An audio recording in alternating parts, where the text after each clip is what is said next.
Hola les Banks. Oui, voilà, je suis rentré. C'est bon. Après pratiquement 3 semaines de déplacement, je suis enfin rentré dans mon chez-moi, les gars. Voilà. Les frérots, j'espère que vous allez bien. J'espère que vos proches se portent bien. Que votre vie se passe au mieux, les gars. Et que tout se passe bien, les gars. Moi, ça va, ça va, ça va, ça va, tranquille, les mecs. Donc aujourd'hui, petite vidéo parce que je vais faire un débrief. Je vais revenir sur le quart de finale de la Coupe du Roi qui a eu mardi soir entre Albacete et le FC Barcelone. J'ai pas eu le temps de revenir le mardi soir parce qu'en fait je suis rentré mardi. Donc j'ai pas eu le temps. Je suis rentré mardi dans la soirée, fatigué, etc. Les trains, TGV, tout ça. Hier mercredi j'étais occupé et tout. Donc là, hop, je peux la faire. Donc un petit retour les gars. Eh ben les gars, on a vengé nos petits frères madrilènes, les frères. Nous avons vengé nos petits frères madrilènes, les gars. Ah oui, parce que rappelez-vous, Albacete, c'est l'équipe qui, a peut-être 3 semaines, un mois, avait éliminé le Real en huitième de finale de la Copa del Rey. 3 buts à 2. Mais avec une domination nette en plus. Et 3, 4 jours après, il y avait eu le tirage au sort des quarts de finale. Et on avait vu que le Barça jouerait cette équipe qui avait sorti le Real de Madrid. Donc les Madrilènes attendaient qu'une chose, c'était que Albacete réédite cet exploit et réédite la même performance qu'ils ont fait face au Real. Sauf que les gars, nous sommes pas le Real de Madrid. Nous sommes pas le Real de Madrid, les gars. Non, non, non, on n'est pas le Real de Madrid. T'as juste à écouter la conférence de presse d'après-match du coach d'Albacete. Il a dit en gros là-bas à Madrid, c'est archaïque. C'est l'anarchie en fait, la disposition tactique et tout, il n'y a rien. Donc vous l'aurez compris, en fait, en gros, quand je dis qu'on a vengé, c'est que le FC Barcelone s'est qualifié pour les demi-finales de la Coupe d'Espagne en battant Albacete 2 buts à 1. Pour moi, ça aurait pu être plus, parce que Rashford, il loupe 2 face à face. Ça aurait pu être plus, parce que pour moi, le but de Ferran Torres est valable, les mecs. Il est valable, les frérots. Il est valable, hein, mais bon, c'est comme ça. De toute façon, quand tu vois que Gérard Martin sauve une balle d'égalisation sur sa ligne à la 94e minute de jeu, et tu vois la réaction de l'arbitre qui était pratiquement prêt à fêter le but d'Albacete, t'as capté. Bon, on gagne 2-1. Dans l'ensemble, les frérots, sur le match, concrètement, on a une maîtrise, on domine, on est au-dessus. C'est un match que oui, on aurait dû gagner par 2, 3, 4 buts d'écart. C'est vrai, c'est vrai. Mais bon, les gars, on est en demi-finale. De jouer des équipes de D2 chez elles, là-bas, dans leur stade, c'est toujours compliqué parce que c'est des équipes, elles donnent leur vie, les frérots. Elles donnent leur vie. C'est des équipes, elles donnent leur vie. Voilà, elles vont donner leur vie sur le terrain pour espérer aller jusqu'en demi-finale. Donc le Barça se qualifie. Concrètement, sur ce match-là, les gars, on a une équipe qui est. Moi, je vois le Barça, les gars, monter en puissance. On est en train de monter en puissance. Certains joueurs aussi. Tu prends Lamine Yamal, mais Lamine Yamal, il a fait une espèce de petite mise à jour. Tu sens qu'il a un côté de lui où il est devenu encore un peu plus intelligent, le type. Et ça, j'adore. T'as vu, l'année dernière, il était beaucoup porté par le dribble, etc. Là, maintenant, il le fait, mais d'une façon utile, comme Messi à l'époque. Et c'est là que tu vois de façon que, intrinsèquement, c'est le meilleur joueur du monde, les gars. Ne parlez pas de votre Dembélé, là. Dembélé, cette année, Dembélé, qu'est-ce qu'il fait cette année, là, les gars? Qu'est-ce qu'il fait cette année, Dembélé? Il n'y a rien du tout, il n'y a pas de Dembélé. Ne sortez pas, ouais, mais il était blessé. Yamal a été blessé aussi un mois et demi au mois de septembre et octobre. Hein? Et quand Yamal a été blessé, ça gênait pas de le vanner ou de le titiller. Bah, pareil pour Dembélé, les gars. Désiré Doué, c'est la même. Mais enfin, bref. Donc, du coup, non, on a une équipe il y a un Barça qui monte en puissance, les frérots. Et arrivé au moment le plus important de la saison. Quand tu arrives là, bon, là on est le 15 février. 15 février, wow. On est le 5 février. De toute façon, il faut arriver en forme et en pleine forme à partir, ouais, février, surtout mars, avril et mai. C'est là que tu valides et que tu gagnes les titres. On en a déjà validé un et remporté un. C'est la Super Coupe d'Espagne. Voilà. En Coupe du Roi, on est en demi-finale. Ce soir, il y a Real Betis, Atlético de Madrid. Et le tirage au sort des demi-finales, ça sera demain. Donc il y a la Real Sociedad, il y a le Barça. Et ben, il manque plus que soit le Betis, soit Atlético. Et l'autre, je sais plus c'est qui. Mais enfin bref, donc tirage au sort dès demain. Et en Liga, on est toujours devant avec ce point d'avance. On joue samedi 16h15 contre Mallorca à domicile au Camp Nou, les frérots. Donc ouais, je vois un Barça, les gars, monter en puissance en fait. Je vois une équipe qui est en train de monter en puissance, des joueurs qui commencent à tout doucement tu prends Dani Olmo, il a un niveau par rapport à son début de saison, la première partie de saison où là là là là là, que on le lynchait, que on le critiquait, faut dire ce qui est les gars, hein, c'est vrai, hein, que on le lynchait, que on le critiquait, tout ça. Là, Dani Olmo, depuis un petit peu déjà avant la trêve hivernale, il affichait déjà un bon niveau parce qu'il revenait de blessure. Après, c'était reblessé au retour de la trêve, mais il affiche un très très bon niveau de haut niveau. Donc ça va faire du bien ça les gars. En plus là on va récupérer Pedri qui devrait revenir d'ici 2 semaines à peu près. Et Gavi les frérots, Gavi, oui, n'oubliez pas que Gavi, il s'est blessé au mois d'août, septembre, il s'était blessé au même genou où il avait eu le ligament croisé l'année dernière.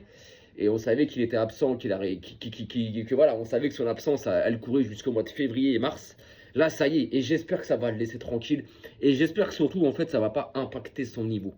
Parce qu'il ne faut pas oublier que l'année dernière, il a été blessé 1 an de suite, 1 an d'affilée. Il est revenu, il a fait quelques mois de compétition, et il s'est repété au même genou. Donc espérons que là, quand il va revenir, alors faudra pas s'attendre à un Gavi, waouh, exceptionnel les gars. Non, le mec, sur les 2 dernières années, s'il a joué 2 mois, c'est énorme. Vous voyez ce que je veux dire? Donc forcément, il lui faudra un temps de réathlétisation, les frérots. Mais ça va faire du bien de récupérer un Gavi, parce que dans l'envie, dans le tempérament et dans la grinta, ce mec-là, tu peux être sûr que lui, alors lui, il y va, lui, non, il s'en fiche. On va récupérer Pedri, enfin, parce que ça fait quoi, déjà 3 semaines qu'il est blessé. Donc non, là, c'est important. On arrive fin février, bon, il n'y est pas encore.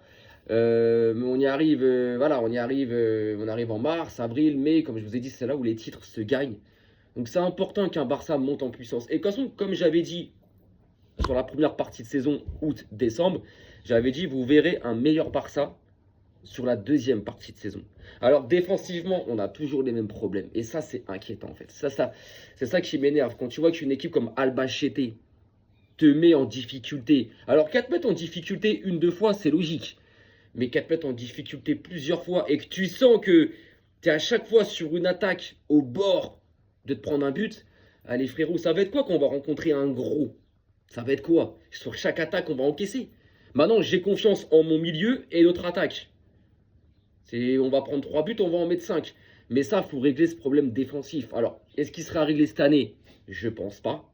Pour moi, il sera réglé à partir de cet été avec un mercato d'été très intelligent. Et ça parle beaucoup de Bastoni, les frérots. Et moi, je suis pour. Bastoni en défense centrale. Ça, concrètement, mais je suis totalement pour. C'est un monstre. Alors, il est peut-être pas hyper rapide, mais il est costaud. Il est fort dans les duels aériens. Et il a une très bonne relance. Sur l'homme, il est très très rugueux. Dans les airs, il est bon aussi. Donc non, franchement, c'est un défenseur qu'il nous faut, les mecs. Et je pense que ce problème défensif sera réglé que cet été. Là, jusqu'à la fin de saison, on va faire avec nos joueurs qu'on a, qui sont bons, mais en fait, est-ce que c'est pas notre tactique du hors-jeu trop haut qui fait que souvent on est en danger? Il y a ça aussi. Donc c'est un peu embêtant. C'est le côté qui est un peu embêtant. Rafinha n'a pas joué avant-hier parce que bon, ce week-end, il avait ressenti une gêne à la cuisse au niveau de l'ischio-jambier, donc officiellement blessé, donc 1 semaine. En gros, il sera de retour là ce week-end contre Mallorca. Est-ce qu'il sera titulaire ce week-end? Je sais pas. Mais il sera sur le banc. Maintenant, voilà, il était blessé, c'était par précaution parce que, admettons, il joue mardi et là, vraiment, il se fait une déchirure au niveau de l'ischio. Le mec, il est parti pour un mois, tu vois. Ah non, ça c'est bon, je pense que c'est bon. Les blessures, je pense qu'on en a eu assez. On en a assez depuis 2, 3, 4 ans. Le Barça, en termes de blessures, je crois que c'est l'un des seuls clubs au monde. Tous les clubs ont des blessés. Mais le Barça, depuis 2, 3, 4 ans, à chaque fois, dans les moments importants de la saison, t'as toujours 3-4 joueurs. C'est pas 1 ou 2 joueurs, non, c'est 3-4 joueurs hyper importants de l'effectif qui vont se blesser. Et ça, c'est super, super frustrant et énervant. Donc, on va récupérer Rafinha. Sur ce match contre Albacete, pourquoi je reviens pas trop dessus? Parce que dans l'ensemble, on domine. Dans l'ensemble, on gère, on maîtrise. Frenkie de Jong, les frérots, faut en parler. Non, parce que Frenkie de Jong, les gars, faut en parler. Parce que quand il est mauvais, quand il nous apporte pas le pourquoi on l'a recruté en 2019 pour 75 millions d'euros, 80 millions d'euros, on sait le critiquer, on sait lui tomber dessus, on sait l'assassiner. Mais quand il est à un niveau qu'il affiche là, depuis un certain temps, depuis, ça fait facile 2-3 mois que Frenkie de Jong, il affiche un niveau, mais attention, attention. Alors avec Pedri et Fermin, oh, et Olmo là, à ce niveau-là, si Pedri, j'ai pas d'inquiétude. Je sais que Pedri, voilà, c'est le meilleur milieu du monde. Je sais que Pedri, voilà, Pedri, il n'y a pas de délire. Mais quand je dis qu'on a le meilleur milieu du monde en termes de quantité, tu prends Pedri, De Jong, Fermin, Olmo, mais tout le monde kifferait avoir un milieu comme ça. À ça, tu rajoutes Marc Bernal, le petit jeune qui depuis là, ça fait quelques matchs qu'il joue, qu'il est titulaire ou qu'il sort de banc, qui fait des belles prestations, tu sens qu'il en a sous le pied, et un Gavi qui revient, ça peut faire que du bien. C'est Barcelone, les gars, ça peut faire que du bien. Donc non, si on récupère un milieu dans sa globalité, dans sa quantité, à un top niveau, mais les tous là, tous en même temps, je vois pas comment on pourrait s'empêcher de rêver à une sixième Ligue des Champions, les gars. Parce que quand tu as tous tes milieux qui sont à un niveau élevé à 100%, les frérots, tu peux soulever des montagnes. Tu peux soulever des montagnes. Donc non, ce match contre Albacete, le score ne reflète pas la partie du match. Ne reflète pas le match. Pour moi, de base, ce match-là, on doit le gagner 4-5-1, tu vois. Voilà, on doit le gagner 4, 5, même 6-1, les gars, concrètement. Arroyo qui revient bien, je trouve. Faut le dire ce qu'il y a aussi, Arroyo qui. Parce que quand il a fait de la merde, on a su, lui. Ah bah, on l'a carrément mis en arrêt de maladie, le mec. Carrément, les gars. Oh. Et là, depuis qu'il est revenu, depuis quelques matchs que Flink, il le remet soit titulaire ou soit qu'il le fait rentrer en cours de match, il est bon, les gars. Il est bon. Et en plus, il marque. C'est lui qui a marqué le deuxième but contre Albacete mardi soir. Donc, faut le féliciter. Si tu veux mettre ton joueur en confiance, faut qu'il sente que ses supporters le félicitent et le soutiennent aussi, tu vois. Donc, sur ce match-là, non, on mérite, les gars, on mérite. Concrètement, il n'y a pas eu de. Oui, il y a eu des moments où c'était chaud, mais concrètement, les gars, déjà, il y a un penalty non sifflé sur Lamine Yamal. Tu siffles des penaltys pour le Real de Madrid, tu leur donnes des 9 minutes de temps additionnel, quand ils étaient en train de faire un partout là ce week-end. Hein, tu leur donnes de 9 minutes de temps additionnel, alors qu'il y en avait à peine 5-6, jusqu'à ce que le Real de Madrid marque. Tu leur donnes un penalty à la 100e minute de jeu, alors qu'il y a archi pas péno. Ils ont fait que ça. La tactique du Real de Madrid, c'est tomber dans la surface pour obtenir un penalty. Et ça, tout le monde est unanime et d'accord avec ça. Nous, il y a Pissotto au niveau de la cheville de la Lamine Yamal.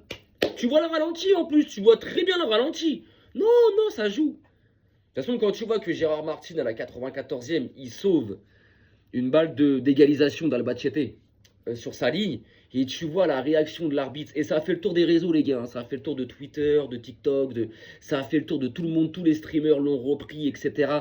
C'est affolant quand même. Est-ce que vous avez vu la réaction de l'arbitre, les gars? Quand on vous dit qu'on joue contre une mafia, on gagne des titres contre une mafia, les gars. Messi l'avait dit en 2019, les frérots. Ça fait 10 ans, on a pris 8 Ligas en 11 ans contre la corruption, je sais pas comment on a fait. C'est affolant quand même, les gars. Quand tu vois la réaction de l'arbitre, il pense que la balle va rentrer, tu le vois un petit peu lever les bras, genre ouais, et tout de suite il rebaisse ses mains parce que la balle est sauvée sur la ligne par Gérard Martin. Mais les gars, c'est affolant. C'est affolant. Mais non, les gens, tout le monde commence à un peu à ouvrir les yeux. Mais il faut arrêter, les gars. Faut arrêter concrètement, faut arrêter parce que le Real de Madrid, c'est trop, c'est tous les matchs. T'as même déjà des gens de leur communauté qui en peuvent plus des pénaltys qui leur sont accordés. Ils en ont marre, les gars, ils en ont marre. À chaque fois le pénalty, voilà. À chaque fois le pénalty qui. Faut arrêter, faut arrêter, faut arrêter. Donc nous, le Barça, on n'a pas cette chance-là. Et tant mieux. Nous, on gagne par rapport à notre talent, par rapport à notre football proposé, tout simplement. Donc les gars, voilà, donc qualification en demi-finale. Donc concrètement, comme j'avais dit au mois d'août, au tout début de la saison, en Espagne, sur la scène nationale, on fera comme on a fait la saison dernière. On prendra tout. On a déjà pris la Super Coupe d'Espagne. Voilà. L'année dernière, on a pris la Super Coupe d'Espagne, on a pris la Liga et on a pris la Coupe du Roi, donc la Coupe d'Espagne. En Ligue des Champions, on s'est arrêté en demi-finale et moi, c'est elle que je vais choper. Là, cette année, la Super Coupe d'Espagne, elle est déjà dans le sac à dos. La Liga, on a un point d'avance sur le Real. Concrètement, pour moi, comme j'ai dit, plus 3, on a plus 4 parce que je pense qu'au Classico retour, on va les cogner aussi. Donc la Liga, je pense qu'on va la prendre. Et la Coupe d'Espagne, voilà, il reste les demi-finales. On va voir déjà demain, dès le tirage au sort, qui on va attraper. Mais moi, je pense que cette année, encore une fois en Espagne, on va faire le triplé. Et on va tout prendre, on va rien laisser. On va rien laisser aux Hops. Rien laisser. Mais la Ligue des Champions. Moi, c'est ça. Moi, c'est ça, les mecs. C'est moi, demain, là, on me dit, ouais, frérot, vas-y, au pire, carrément, ce que je vais vous dire, c'est une dinguerie peut-être pour certains, mais demain, on me dit, tiens, vas-y, frérot. C'est le Real qui est champion d'Espagne, alors que le Barça est premier, là. Mais c'est le Real qui vous dépasse. Ils prennent le titre en Espagne, ils sont champions d'Espagne. Mais, à côté de ça, vous prenez la Ligue des Champions. J'ai juré, les gars, je signe tout de suite, les gars. Je signe tout de suite, gros. Je signe tout de suite, les gars. Depuis 2015, on n'a pas remporté la Ligue des Champions, les gars. En 2019, on était à ça. À ça. Depuis 2015, les gars, on n'a pas goûté à une finale de LDC. C'est trop. C'est bon, c'est trop là. C'est trop. C'est trop. J'étais habitué à 2006. Parce que 92, j'étais trop petit, j'avais 4 ans. Mais j'étais habitué à 2006, 2009, 2011, 2015. On prenait tout. Là, c'est bon. Là, la 17, elle commence à faire un peu trop longtemps, tu vois. Mais la Ligue des Champions. Moi, cette année, voilà, si on me dit, tiens, tu vas gagner la Ligue des Champions, le Barça va la gagner, mais la Liga, tu la gagneras pas. Ça m'embête parce que je préfère qu'on gagne tous les titres. Mais si on doit choisir, vas-y, c'est pas grave. Et si on peut faire comme on sait faire habituellement quand le Barça il gagne des titres, il prend tout en Europe, il prend tout. Donc on verra bien. De toute façon, là, les mecs, comme vous avez vu les barrages, ils vont jouer. On va jouer soit Newcastle, soit Karabag, soit Paris, soit Monaco en huitième de finale, les gars. Parce que de l'autre côté, il y a Newcastle, Karabag qui se rencontrent en barrage, et Paris vs Monaco qui se rencontrent en barrage. Et nous, on va prendre le vainqueur d'un de ces deux matchs. Concrètement, les gars, moi, j'ai envie de... Moi, comme je vous ai dit, je m'en fiche. Hein. C'est le PSG, je m'en tape. Moi, ce que je veux, c'est que arriver en huitième de finale de Ligue des Champions, que mon effectif soit à 100%, qu'il n'y ait pas de blessés, qu'il n'y ait pas de problème de forme. Non, je veux tout le monde. Ah ouais, tout le monde, parce qu'à chaque fois, on a 1, 2, 3, 4 blessés. C'est en méforme. Non, ça, je veux pas. Je veux vraiment que ça soit comme maintenant, là, depuis 2, 3 mois, là, tu vois, les gars. Sur nos 17 derniers matchs, les frérots, sur nos 17 derniers matchs, les gars, on en a remporté 16. 16 victoires sur les 17 derniers matchs du Barça. Et la seule défaite, c'est on se fait voler par la Real Sociedad. Alors ça, c'était exceptionnel d'abord, ce vol. C'était exceptionnel, celui-là. Mais vous voyez ce que je veux dire? Donc, que tu me ramènes le PSG, Newcastle, Monaco, Karabag, et je m'en tape. Moi, ce que je veux, c'est que mon effectif soit à 100% et en forme. Et pas de blessés. Maintenant, voilà, venez. Venez, on va jouer et on verra. Donc, nous, pour l'instant, là, on est tranquille parce que les barrages de Ligue des Champions, là, c'est vers mi-février. Et nous, les quarts de finale, les huitièmes de finale de la Ligue des Champions, c'est vers la mi-mars, je crois, un truc comme... Ouais, c'est entre le 5 et le 15 mars, le match aller, et après, il y a le match retour. Bref, on va pas refaire le calendrier. Donc, voilà, les frérots. Voilà, les frérots. En tout cas, Super Coupe d'Espagne dans la besace. Coupe du Roi, on est en demi-finale. Ligue des Champions, on est qualifié en huitième de finale. En Liga, on est premier. Pour l'instant, les frères, on est présent dans toutes les compétitions. On est engagé dans toutes les compétitions. Donc, Inch'Allah, qu'on prenne tout. Ça serait parfait. Les frérots, sur ce, prochain match, comme je vous ai dit, c'est samedi, 16h15, contre Majorque. Au Camp Nou, normalement, Majorque, chez eux, c'est toujours compliqué à jouer chez eux. Normalement, chez nous, ça va. Bon, ils ont le deuxième meilleur buteur du championnat, les mecs. Hein. Muriqi. Hein. Muriqi, les mecs, vous savez, c'est l'attaquant de Majorque, là, avec les cheveux longs là, et la queue de cheval. Il est là, il sera là. Attention à Majorque, c'est une équipe qui peut être chiante à jouer, surtout chez eux. Bon, là, au Camp Nou, je pense que à domicile, on est intraitable. On est la seule équipe en Europe à avoir remporté nos 25 ou 27 derniers matchs à domicile. On est imprenable. Généralement, le Barça au Camp Nou, ça a toujours été une forteresse. Donc, rappelez-vous, entre 2013 et 2018, en Ligue des Champions, on était invaincus au Camp Nou. Invaincus, les gars. Invaincus. Donc les frérots, voilà, samedi 16h15, Barça contre Majorque. On va jouer avant le Real. Le Real, je crois qu'il joue soit samedi soir ou soit dimanche. Enfin bref, on joue avant eux. Comme ça, si on peut leur mettre une pression, de les mettre à plus 4, tranquille. Et puis, demain vendredi, tirage au sort des demi-finales de la Coupe d'Espagne qui auront lieu. La demi-finale aller, elle se joue pareil là, entre le 10 et le 15 février, je crois. Ouais. Et la demi-finale retour entre le 20 et le 25 février, un truc comme ça. C'est ce que j'ai cru voir sur les réseaux. Donc voilà, donc dès demain, tirage au sort des demi-finales. Et puis bah, samedi, match à 16h15 contre Mallorca au Camp Nou. Voilà les frérots. Donc bah écoutez, passez une bonne fin de semaine. Attention à vous, attention à vos proches. Et puis les gars, bah, et Vizca le Barça, comme toujours les frérots.